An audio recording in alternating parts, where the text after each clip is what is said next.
Hi everybody. Happy Friday, happy Friday. How you doing? Grand Rising, Grand Rising. I hope your morning is starting out well. And I hope that you're doing well. Your families are doing well. I hope that you guys are getting ready for the weekend, being prepared and just having a good time, taking care of yourselves, working out, doing all that stuff, getting prepared, stacking up and all those great things. Hi, Big Lock TV. Thanks for coming through. Erica, my fly family. What's up, love? Jova, how you doing? Salute. Guns don't argue. How you doing? Grand Rising, Grand Rising. Donna Divine, how you doing, love? Good to see you. Thank you for coming through.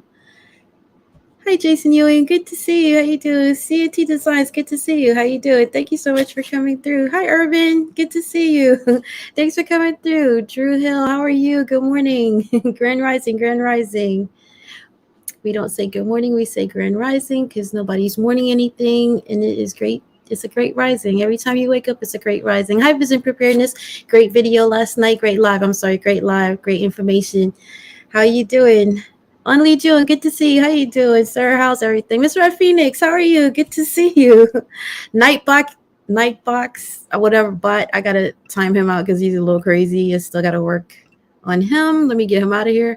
Good. Hi, Mr. Phoenix. Good to see you. How are you? Let's see. Dave Simmons, good to see you. How are you? How are you? Thank you so much. Welcome.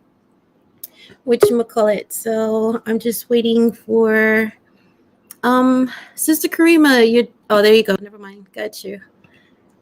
Hi, Sister Karima. Grand Rising. How are you? Good to see you. Hi, David. Good to see you. Can you hear me?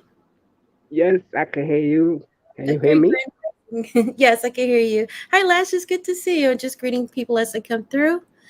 Hi, Lashes Journey. Good to see you. Let's see. Tamara L and L Homestead. Grand Rising. How are you? Welcome. So today my guest is Homestead in the Hood. Sister Karima has been doing everything. She has chickens. She's prepared, ready for just about everything, and she wanted to come on to talk to you about the Great Shakeout. Now, the Great Shakeout was actually yesterday. However, I had a doctor's appointment, so I wasn't able to go live that day. And so she's here to talk to you about earthquake preparedness. Sister Karima, there you go. Floor is yours. Peace be unto everyone this morning. Yes, Peace. To for since 2008,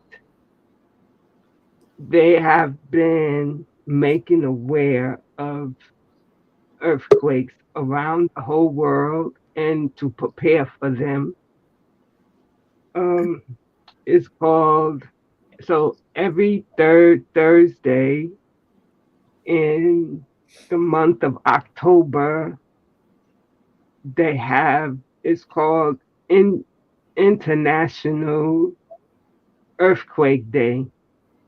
So here in America, they call it the Great American Shakeout.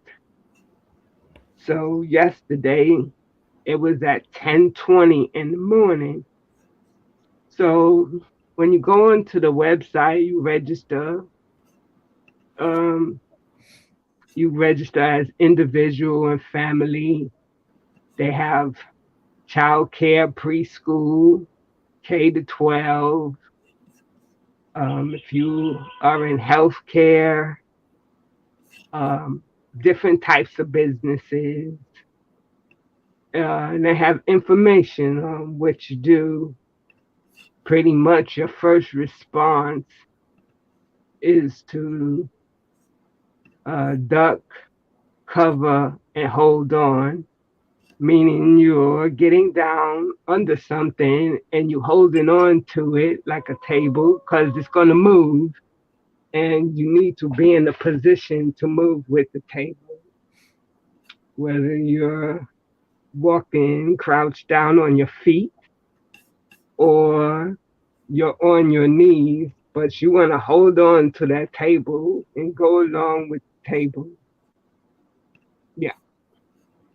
That was some great information, and You would want to check if you live in an area that has a lot of earthquakes or earthquake type activities so that you are more prepared. I just want to welcome Erica, my fly family in. How you doing, Erica? I'm doing well. Hi, everybody in the chat. Hi, Miss Homestead in the Hood. How are you? Good. Thank you. So I'm dropping a couple links because they go through different drills and has an actual manual to help you prepare for earthquakes if you live in those type of areas that have those. It's a It's shakeout. not even. It's Hmm. not even about areas. Like everybody know, California always has earthquakes. Right. They Hmm. say New York City could never have an earthquake. We've had two Yep. that were felt that I know of. So also on the site, it's divided into regions. Hmm. So here in Brooklyn, New York, I I hit in on the northeast.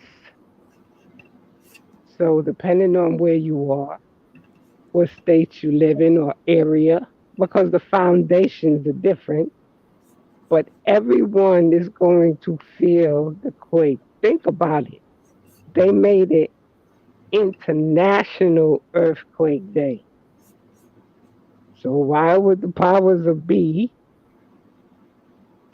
make it that everyone has access to learning what to do or to how to respond for earthquakes?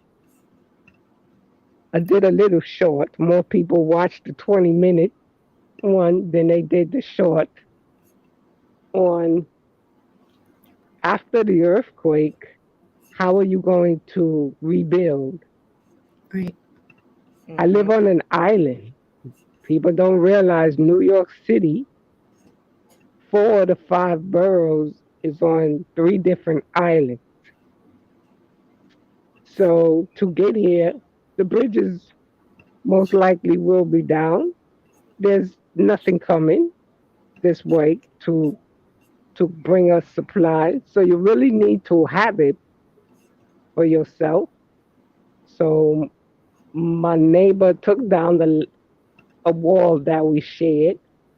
It was Okay. my garage wall, but I did not want him to throw those bricks away. So he took the mortar off of it as much as possible. I could reuse those bricks. That's a lot of bricks. Right. You have to learn how to reclaim your stuff, Hmm. damaged stuff to reuse it. Yeah. Absolutely. That's great advice. They also have information on that website if you have someone that's disabled in a wheelchair, a cane, or is bed prone. They actually show you how to cover yourself should that happen due to our weather patterns being very odd. It's cold where it's normally hot and hot where it's normally cold. Floods, earthquakes can happen at any point in time. So it's just good to be prepared and just know the ins and outs of what you need to do. Hi everybody that's coming through. How are you? Grand Rising. Are There's you able to bring up the questions that they ask? um yep. If let me just go through. The scenario questions, they change them every year. Surprisingly, they have Hmm. it on tsunamis. I thought it was just for New York that they put that because when earthquakes happen inside the water, Uh-huh. in the ocean or lake or whatever, Right. it'll form, cause a tsunami. Yep. And that's not just in the ocean. If anything large fall into a body of water, you can have a little pond. Right. Um, any large object that falls into the water can also cause a tsunami. Absolutely. Yeah. There's also a list for a lot of us are homeschooling now. There's also a procedure for that there, so you can actually implement that in your classrooms at home if so choose to and actually get your kids acclimated to that as well. But Preparedness is just not about the big things that we normally talk about. It's also the everyday stuff, things that happen in nature that we have no control of. So we also need to prep for those things and be aware of how to handle those things when it does happen. Right. Um, I just wanted to bring, let me see, talk about a few. Even though, I mean, I homeschool and I never thought about adding that to my curriculum, which I should. I mean, we get a lot of tornadoes, so definitely we do the tornado drills. Uh huh. But just like that unexpected earthquake we had a couple of years ago in New York, Mm-hmm. it's like nobody knew what to do. It's not a normal thing for us in New York. It So, sure isn't. Yep. I think there's like 7 steps that they want you to walk through, which is secure your space by identifying hazardous and securing movable items. Step 2 is plan to be safe by creating your emergency plan and deciding how you will communicate. Step 3 is organize emergency supplies in inconvenient locations that you can get to quickly. Um, Step 4 is minimize financial hardships by organizing important documents, strengthening your property, and considering insurance coverage. Something a lot of us, probably fall short of unless you're a homeowner and you automatically have that. But even in high rises or apartments, there's insurance for that as well. Step 5 is drop, cover, and hold on, or other recommended actions such as lock wheels if you're in a wheelchair, cover and hold on if you feel shaking or get an alert, which is another thing. There's apps on your phone that you can download to alert you to all the anything emergency wise that's going on in your area. You can have a 5 minutes, whatever, alert that goes through so you can get ready. Step 6 is improve safety after earthquakes by evacuating if necessary, helping the injured and preventing further injuries or damage, which all comes into play with your having your first aid kit. One is none and two is more. I think she accidentally dropped off. I'm gonna bring her back in. Hold on one sec. Yeah, I'm pressing buttons. I was trying to find the questions. There's Yep. a section that says tabletop discussion, and it has specific questions Mm-hmm. on what you would do if there was a tsunami. Okay. But you was mentioning earthquake insurance. Mm-hmm. Just like flood insurance, if you don't have flood insurance, if Yep. you live in the flood zone, you don't give help for your belongings. Earthquake insurance is a separate insurance that you need to have. So flood insurance as well, right? Yeah, flood. Makes sense. uh, What Mm-hmm. I what I was saying, certain areas are flood zones, Right. and they tell you to have flood insurance. It's different from your homeowner or rental insurance. It's Right. separate. So you need to also have a separate earthquake insurance. Okay, so it's two separate insurance, which is your earthquake and your flood insurance. Um, okay. Yes. okay, so step 7, which is the last step, is reconnect and restore daily life by reuniting with others, repairing damage, and rebuilding your community. So those are some steps that they walk you through when you go on the website, and you can kind of make your own emergency plan from that with your family. Again, homeschooling. Erica just said that she homeschools and she didn't even think about it. So I know a lot of other people in the chat homeschool as well. So it's something you might want to get your kids involved in too, so that they're prepared as well. I notice a lot of it is, duck and cover your head. So just maybe having some pillows around just in case if it does happen, especially if you have someone who's bed prone, showing them how to do that whilst they're laying down and just cover their vitals until the shaking stops and you can get to them are some things that you probably need to practice and implement in your house should you know need to. It's good to know it ahead of time. I have a quick question. But Hmm. most of the time people are out and about. So what happens? What are you supposed to do if you're out and about and you're not indoors? Or is it safer to be outdoors than indoors in an earthquake? They actually have that on the site. Yeah, it Yeah. depends. In New York City, if you're downtown Brooklyn or in Manhattan where there are large buildings, large buildings are actually made to sway. Mm-hmm. Um, so I know in California they had after the big earthquake there, they had to build buildings different. They're Mm-hmm. on rollers, so the whole building is gonna move with the rollers that's in the foundation.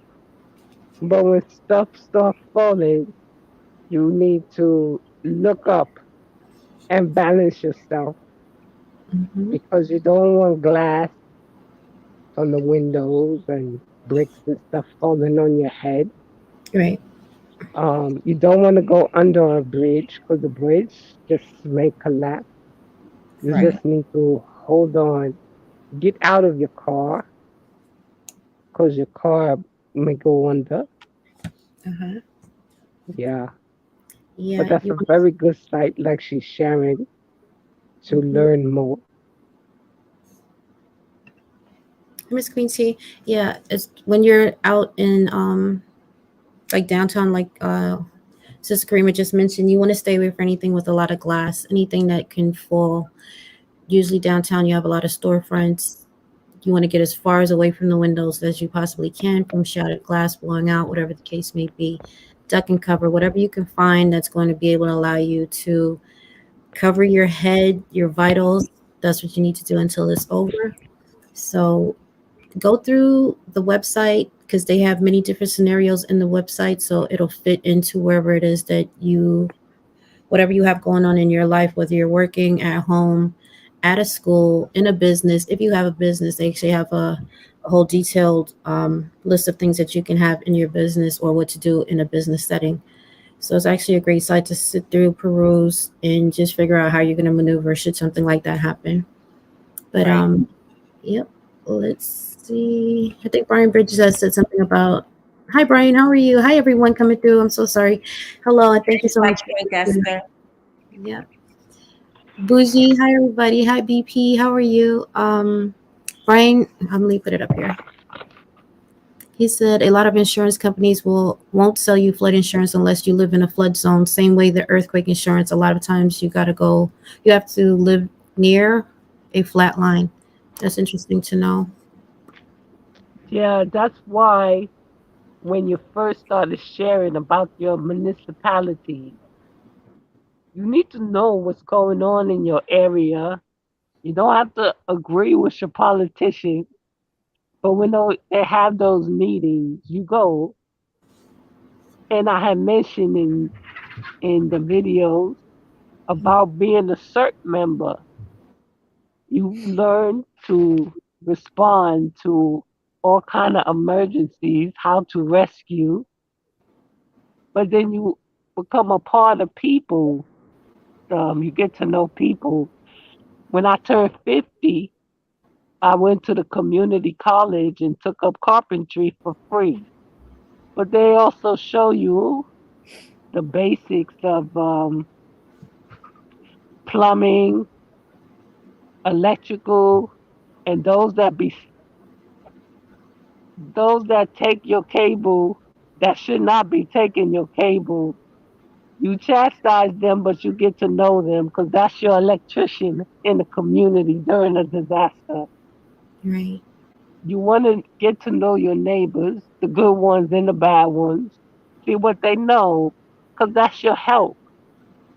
You growing food. You don't talk to the person across the street that's in construction or that's a plumber. Start saying, how you doing? In New York, we just say sup and keep walking and don't know who's who and what's what. Start having conversations. You don't Mm-hmm. have to be their friend, close buddy, but know who's around you. Oh, go on to familywatchdog.us and find the sex offenders that are your neighbors so you know who they are. But be careful because we young and dumb Mm-hmm. and have inappropriate sex with one another as teenagers, and parents file a report on you. So now you're listed as a sex offender. Tell that to your children. But find out from that person. Look, why you on this list? What's up? Right. And listen to their story. But yeah, beware. Because during disasters, the freaks normally come out at night, but they swarm during the disaster because nobody paying attention to the vulnerable, our children. Yeah. And make sure they know what to do and know how to defend themselves. Absolutely. So triple threat said I heard there will be earthquakes in Midwest and East Coast. GA just recently had one in North Georgia, which was very shocking. Wow, triple threat. I did not know that. Me either. Yeah, that's crazy, right? Hi, Because Vince City. threat is a couple of hours from me. Mm-hmm. You can go online to usgs.gov and they have real time earthquakes. The whole United States is quaking. So if your insurance company say we don't do earthquake insurance, research your area on that site and say, look, there was an earthquake here, such and such and such. I want insurance. Somebody gonna insure you. Uh-huh.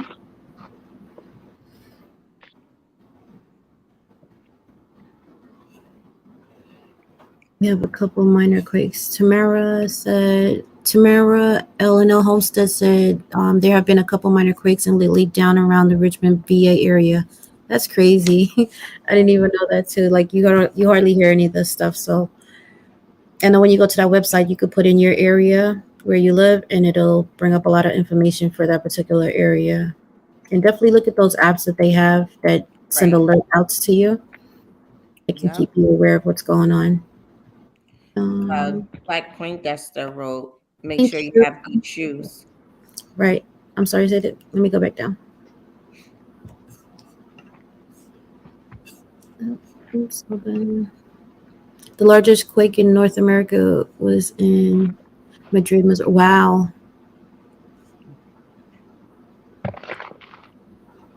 There's so much going on.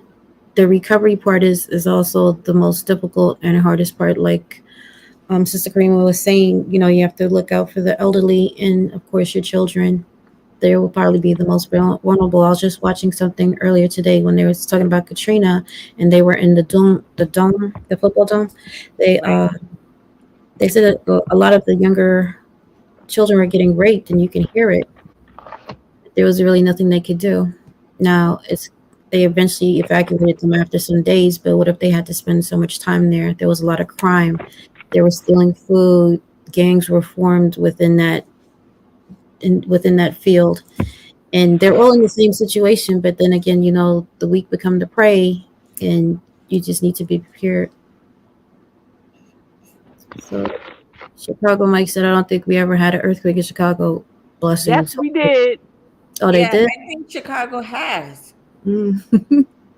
I think so. I was in Chicago when they had an earthquake, Wow. and that was, let me see, between 2007 and 2010. Look for it. Earthquake in Chicago. Oh, see, learn. Fracking also is a cause and increase in earthquake activity, especially in an area that are not historic quake zones. BP, thank you. Wow.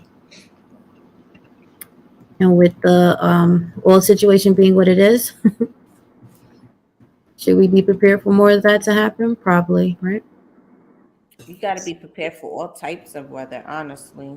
Absolutely.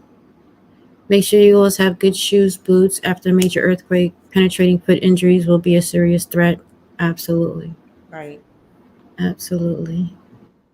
Um, I'm glad he put that because you know what? I need a good pair of boots. Me and Alex is wearing the same shoe size at this point.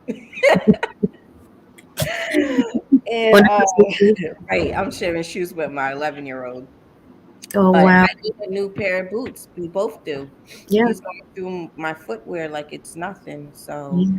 I don't even have good boots, even if I was to have a tornado. I mean, I'm messed up right now. Yeah, But I think I need to focus on that this weekend. absolutely. Donna Divine Prepping said yes. Sorry, yes. Know your closest fault lines too, and if they're active. Absolutely, Donna. Absolutely. Happy Max said this is where prepping. This is where prepping and having a go bag is so important. In an earthquake, the roads could have collapsed and dams given away. I appreciate this topic. Thank you so much. Yes. Hi, Happy Mac. How are you? Hello, everybody that came through. I'm so sorry if I didn't get to say hello to you, but hello and thank you. I see you and I appreciate you so much for coming. Hi, Wellness Frugal Mama. Good to see you. Great workout today. um, Hi, Howard J. The largest. Let me just see if I have any more questions. Um, Guns Don't Argue has a good question. How will Yeah, the prisons and jails handle sorry, guys. traffic offense. So that's actually a question I can answer. So there's protocol put into place, like when we had 9/11. This becomes very difficult because besides it being a prison or a jail setting, they have families, right? Everyone has families. So the first initial thing is you want to get in contact with your family. You want to make sure everybody's okay. And that becomes a problem when you only have a certain amount of phones available. So you kind of have to sort of have a procedure where you kind of have to lock them down just to keep it safe in there. They're structured pretty well, and then you have to tackle it one by one. Hopefully, if one area has damage, then you have to evacuate that area, find another area to locate all those people, and place Mm-hmm. them in a secure setting.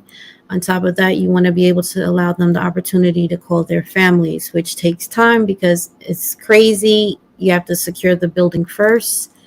You have to make sure the individuals are all safe in another area if their area is hit. And then you can get to the point where once you have no injuries or anything like that and address that, then you move on to letting them be able to call their family or get in touch with somebody. And of course, when people panic, all they want to do is hear from their loved ones. So Right. it becomes sort of like a small battle. And but 9 times out of 10, all of the situations that I've had, if you sit down and you talk to them directly and you're honest about what you're telling them, you let them know what's going on, they will comply. They will be like, listen, let us get you guys here so we can move you out, then we'll tackle that. We need to finish doing this first. I've been in fire settings, a couple blackouts, different different types of issues in that type of setting. So for the most part, everyone complies because we kind of get all underneath the same understanding that in order to get through this, we have to follow directions and protocol just to make sure that everyone is safe. Um, that's I, about. w- I don't know if I that answers. wanna I wanna mention communication. Mm-hmm. You may not have a walkie-talkie or was a ham radio or CB, Mm-hmm. but your radio, transistor radios, that weather station, you'll be able to get news on the weather band station. But I hear a lot of talk. Everybody wants to do the ham radio. That's good Mm-hmm. because when electricity and things are down, the ham radio travels on the wave of the human voice. So really start that. I have equipment. I better get my license. So I'm talking to myself too. Yeah, it's so much to be done. Take one thing at a time. So Urban says have a good pair of Tims that are steel toed. Check them out, very reasonable price. Urban, they are great, but they're not great for disasters. Only because they're very uncomfortable, and after long times of wearing them, like if you have to walk a lot of a rough terrain or a long period of time, they're not made for walking like that. Um, I've And used them at work and they're terrible. So if you when do, you I'm sorry, go ahead. when you purchase shoes, boots, your walking boots or shoes, Make sure you walk in them. Yeah. Know you got to break in new shoes and don't buy shoes that are not totally comfortable Mm-hmm. because you never really break them in. Right. So buy a good fitting shoe and Mm-hmm. walk in them. Yep. Yeah. Definitely have to break them in and make sure that they support your arches. If you're flat footed, make sure you get boots for your type of feet, foot injuries or foot support system. Once your feet, go, the rest of you is down and out. So you want to Right. get comfortable boots, especially when you're walking and it's rubbing against your side of your toe, your heel. It can be very uncomfortable. So when you do get, like Boozy just said, a pair of hiking boots, that's something more along the ways that you want to go through with a flexible sole. Some of them have impenetrable soles. That's what you want. Steel toe, absolutely. Just look at the brand that you're buying. Make sure that they're comfortable because the last thing you want is some uncomfortable shoes and you're trying to get through debris or walking miles with stuff on your back or carrying a kid and your shoes are uncomfortable. And Don't. buy extra insoles Yes. because the insoles work according to your step Yep. and your weight. Mm-hmm. So they'll wear. So have extra pairs of insoles in your shoes. I mean, Yes. in your bag. Mhm. Mm-hmm. Hi, Becca with guns. And Um. shoestrings, extra shoestrings. Mm-hmm. Absolutely. You want to make sure you have your knife, a good, full tang knife. You Right. never know if you have to cut, if you have to cut somebody out of a car, that might be strapped in and you can't get the seatbelt off. Or, you can use it for hunting. You can use it for quiet defense as well. I mean, hopefully everybody is looking into getting a legal firearm with training and learning how to utilize it and safely securing it in your house in a safe. Um, Prepare yourself because when anarchy hits, it's going to hit with several other things. It's just not the disaster you're going to have to worry about. People are going to panic, and whatever you have, they might want to take. Right. Yeah, so hold on, one more question. Where I live, there are fault lines everywhere. The strongest I've experienced was 92 Landers, 7.3 quake about 30 miles away. Wow, Dave. I almost want to ask, how was that? 7.3, that's pretty high up there. I don't know. I wouldn't even know how to act in an earthquake. Because just think about it. In an earthquake, there's always plenty of disasters. Like buildings are collapsing, bridges, all of that. Like where do you go? What do you do? Hmm. I don't Okay, even know where to start. so you say you homeschool, right? Correct. Do you do trips with your children? Do I do what? Trips. Yes. Okay, where's a place you would go with them? Uh we go to different parks, museums, just different. Okay, you're at the museum, Okay. and we're in there, and there's an earthquake.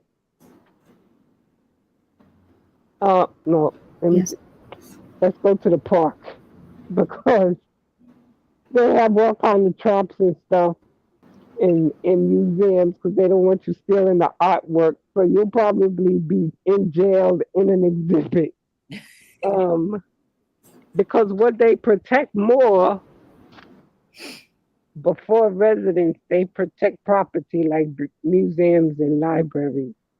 That's Right. where your National Guard will be going to help before they come help residences. You have to know, and it's your responsibility to take care of yourself.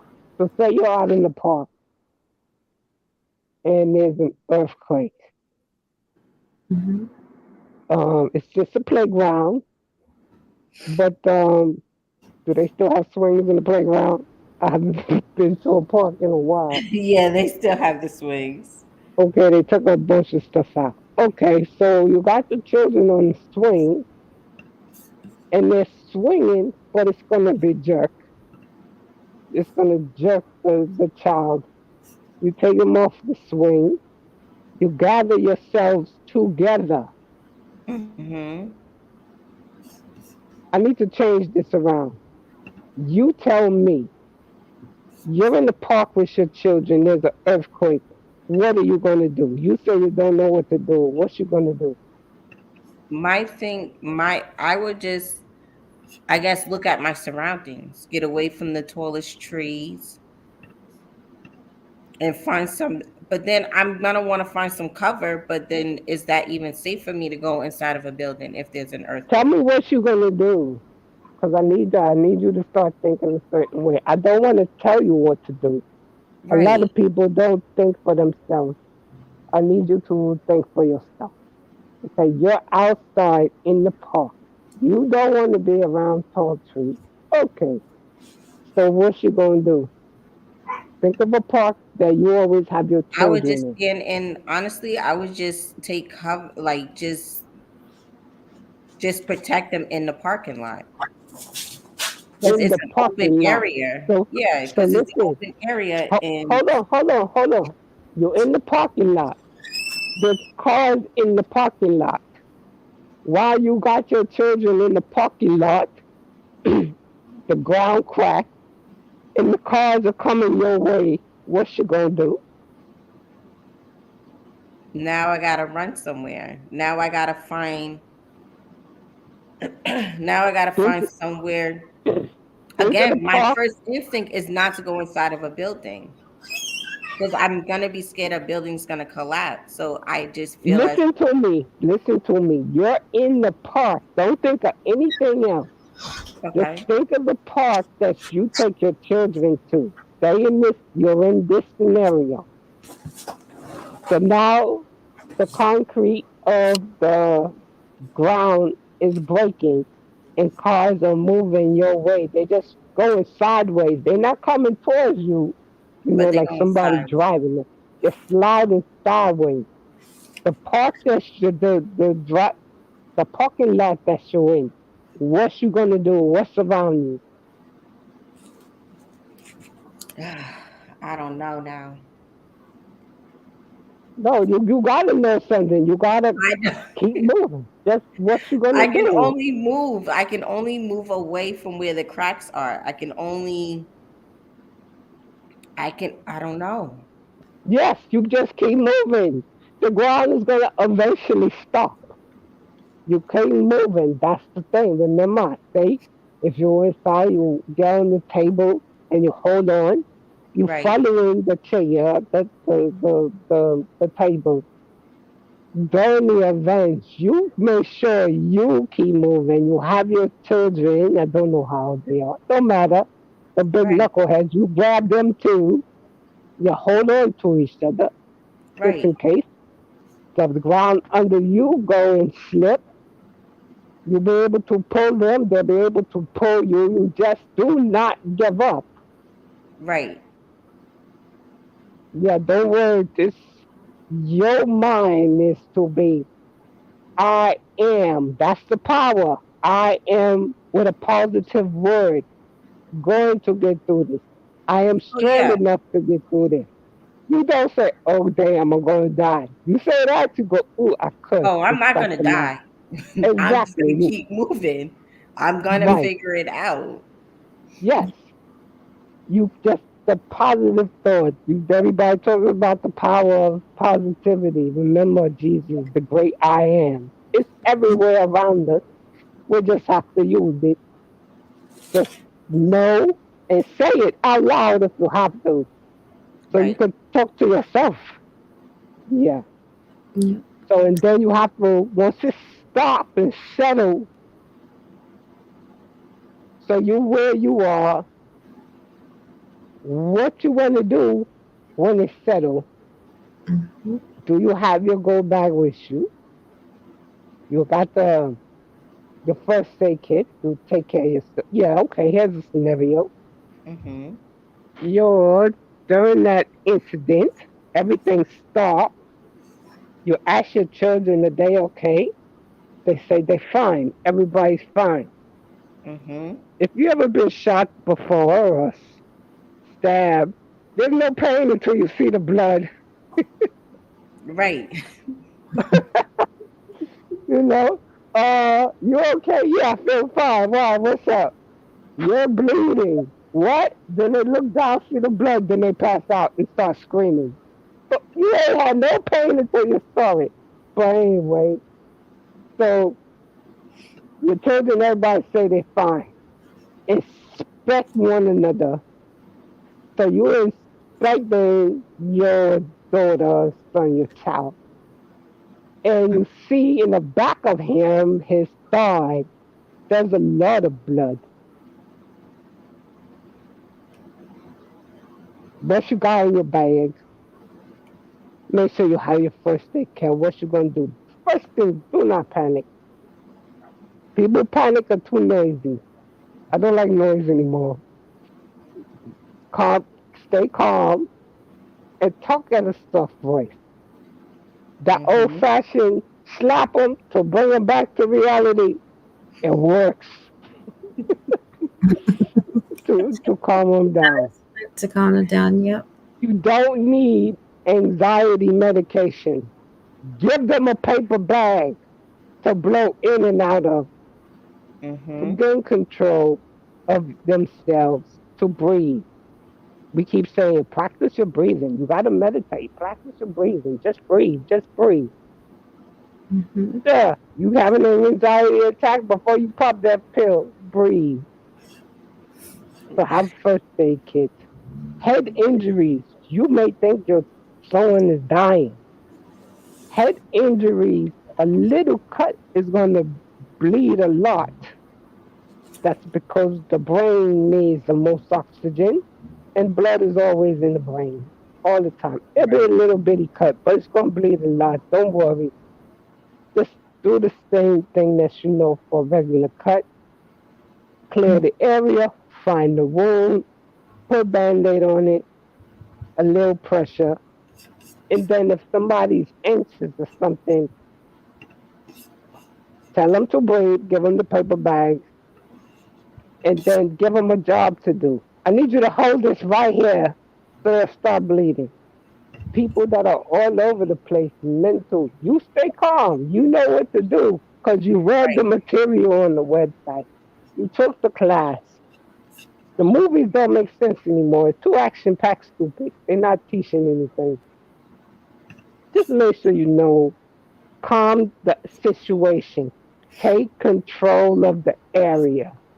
Make everybody be quiet. Make everybody breathe.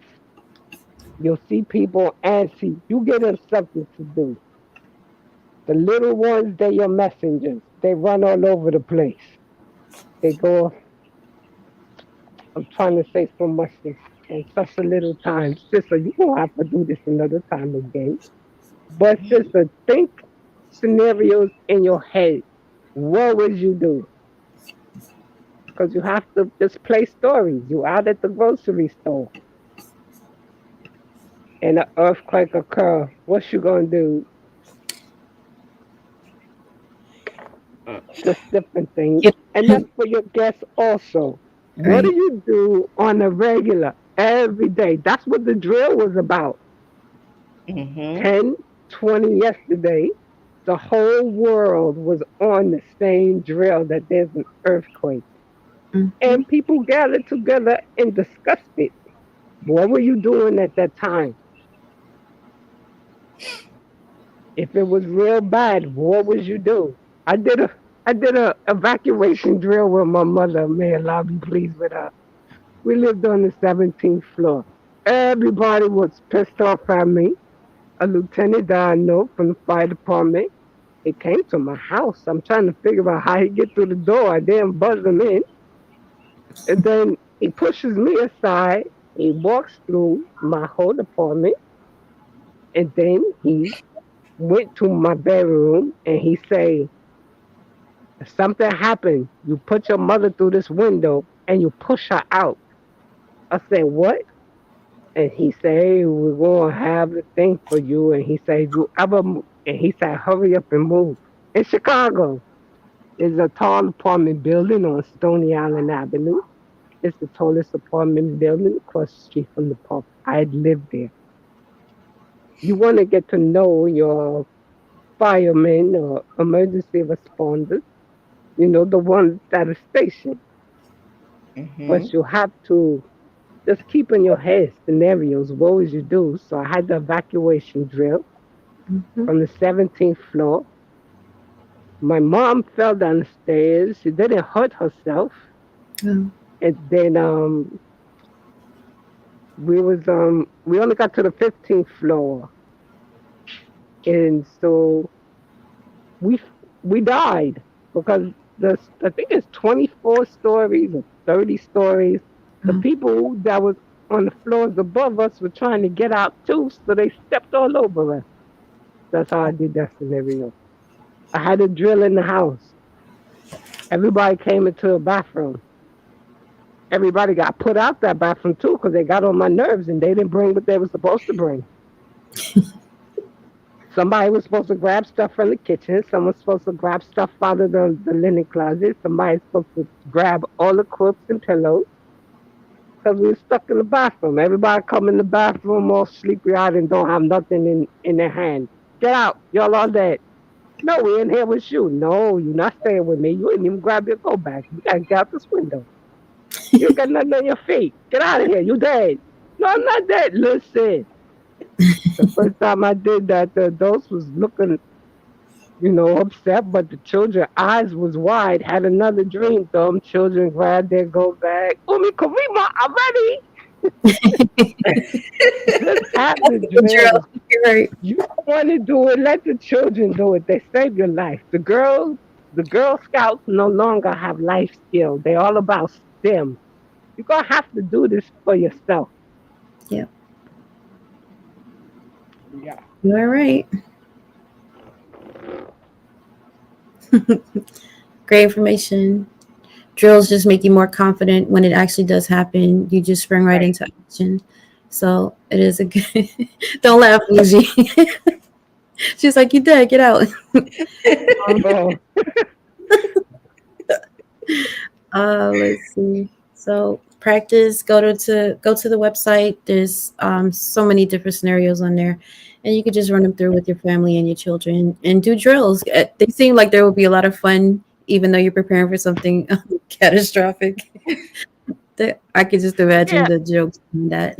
At first, you don't have to do the physical drill. You do the tabletop. You have discussion like we now.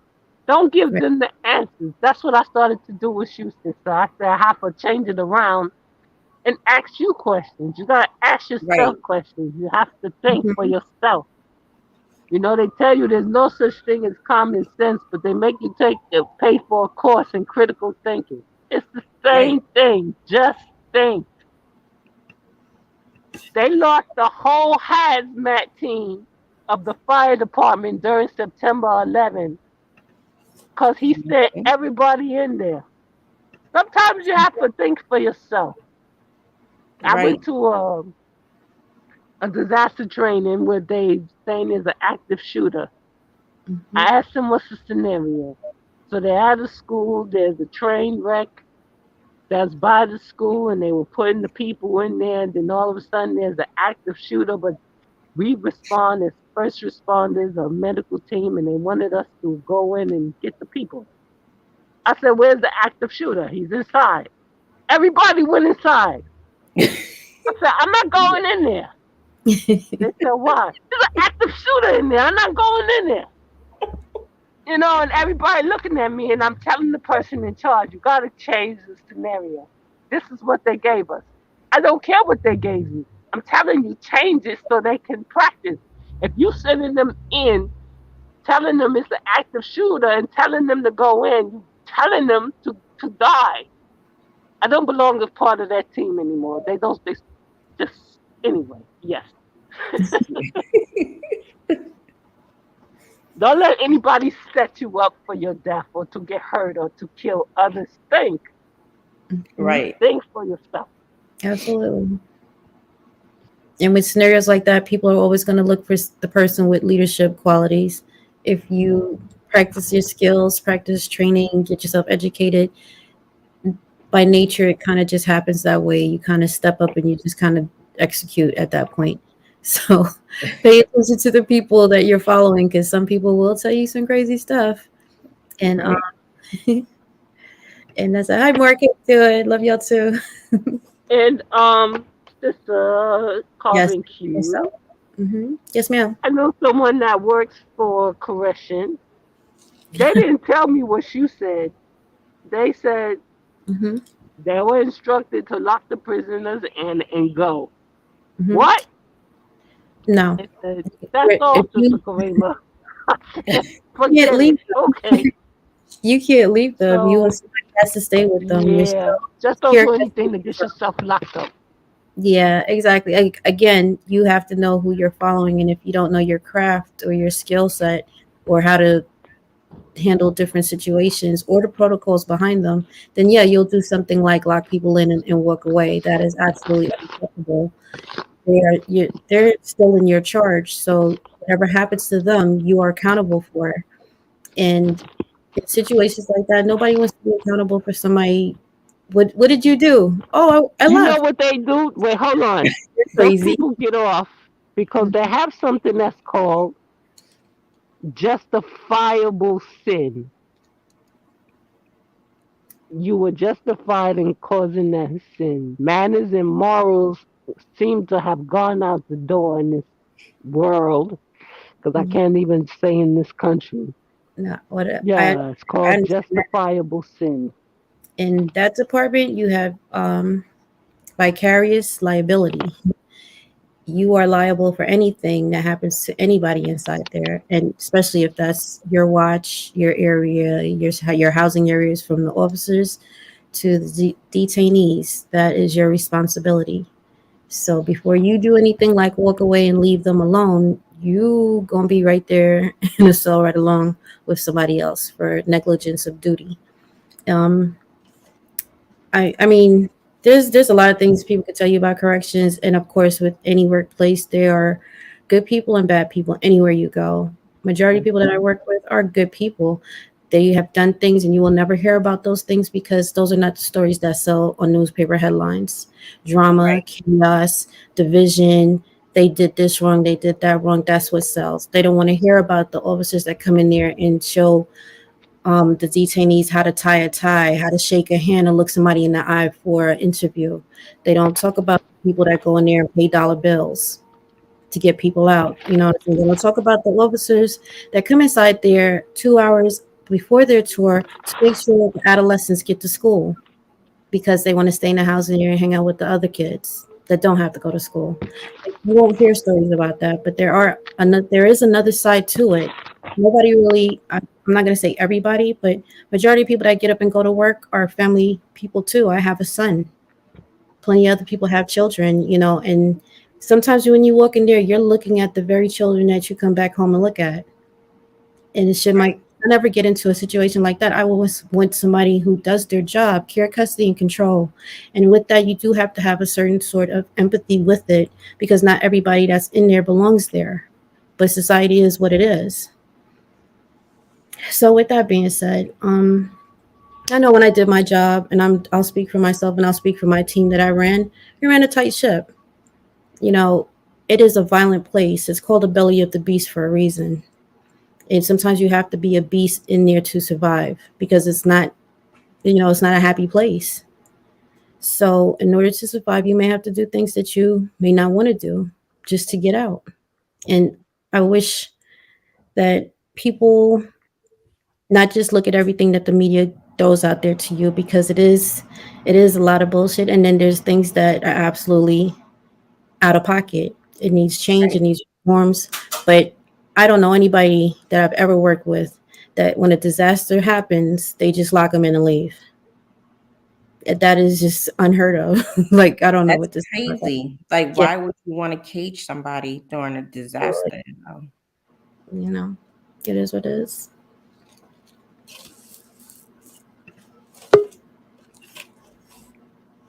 I think Kurt thing kicked. Okay, she's back. Hold on. Um, you can go to render medical treatment, but you must have a group providing force protection. Absolutely. You're also dealing with a setting that has, because we're going back to somebody's asking the question, how do you deal with this in a jail setting? You also have, there's different caliber of people. You also have people with very serious mental health issues. Those people you can't reason with. So sometimes you may have to apply force just for their safety to get them from point A to point B. There's a lot of reasons why people don't want to be touched, but in order to get them from point A to point B, you're gonna have to touch them. People panic. They hide. You got to go find them, bring them out. Lots of things happen. There's a lot of reasons for why certain things go down. A simple way to stop somebody, maybe to calm them down that's about to hurt themselves or hurt other people, get a sheet. It's called a rapid takedown. You Hmm. can take several sheets. One Right. person on one side of the sheet, the other person on the other side of the sheet. You Hmm. charge that person and you wrap them up, Right. keeping their arms and their legs real tight. Then lay on top of them till they calm down. Yeah. Have a conversation with them, stroke their hair or their head. It could be your loved one, a parent, a grandparent that's Hmm. on one of them psychotropic.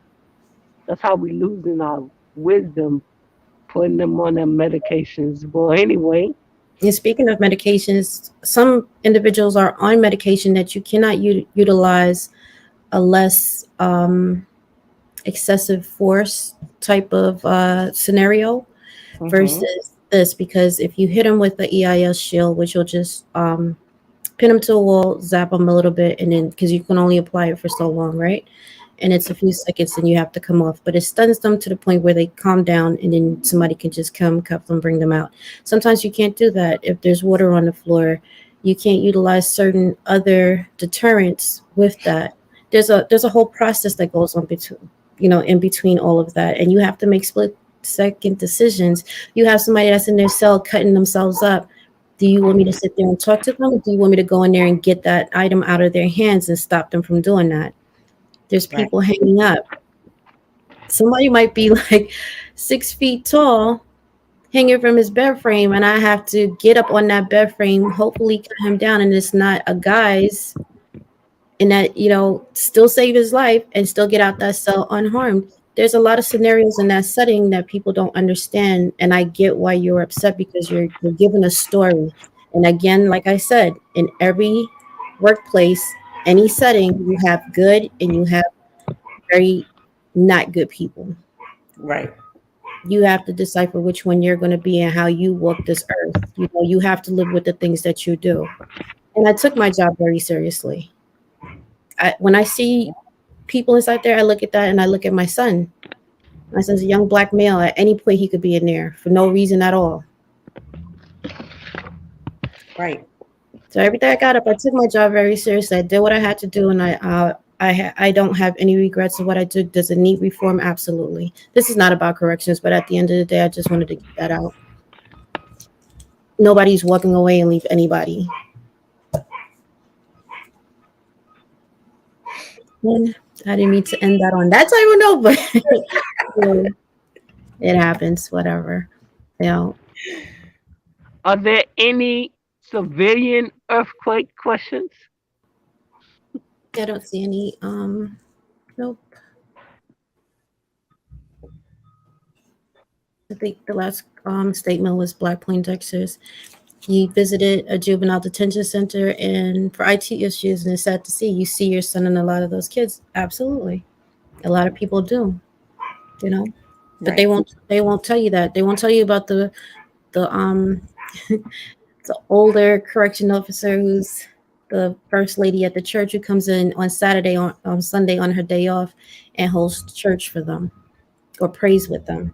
They don't tell you those types of things. And I don't like talking about it because it's a place that's so negative, and who wants to glorify that? Nobody. But there is another side to that story that nobody ever fucking I'm sorry, nobody ever tells. And maybe, dig a little deeper sometimes. Look, don't media spins what they want to spin. And sometimes you have to be proactive in fighting for your loved ones' rights. And it may cost, but you gotta do what you gotta do. And I don't judge anybody. Whatever reasons you're in there, you have to. you have to square that away with whoever you deem as your maker, your creator. That's for you to do. I'm just here for care, custody, and control, and go back to my family. Right. And that's about it. But if you don't have any more questions, Erica, you'll be going live when? I'll be going live. So I'll be going live Mondays at 8 with my fly family. And then Wednesdays at 4, I'll be going live. I'm going to be showing deals on Salesaholics. Um, I do plan on reaching out to certain people to sell their product because it's the holidays and I want everybody to win. So Mondays at 8 and Wednesdays at 4.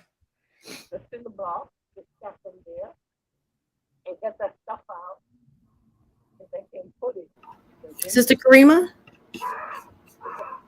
Oh, I'm sorry. I gotta go. Okay, no problem. I'll talk to you later. I'm just gonna drop her link. So if you guys wanna check her out, you could please do so. She has a lot of training with FEMA in regards to disaster preparedness. So any questions, feel free to hit her up. And this is her link. And then I'm gonna drop Erica's link as well. And I just want to thank everybody for coming through. Please go back and share it with somebody else. Talk about it on your channels. You know, the more we talk about it, the more we reach more people and we get people prepared for whatever's to come. Right. So, Erica, you want to say anything else? No, it was a good topic. I never even thought about earthquake. Hmm. I Now didn't I need. gotta put that part. And she mentioned a brown paper bag. I need to put that in my bug out bag for breathing text. So that was a good thing. Like I never thought about putting a brown paper bag just for breathing issues inside my Right. bag. And that's very lightweight. It's not gonna add but a half an ounce to it. Absolutely. So, with that being said, that's going to be it for me. Thank you, everybody, for coming through and showing some love. We appreciate y'all. Don't forget Erica on Wednesdays at 4 Right. next week. And Next we'll see week. you then. And Homestead in the Hood. Thanks, everybody. Talk to you Guys later. Bye. later. Be safe. Bye.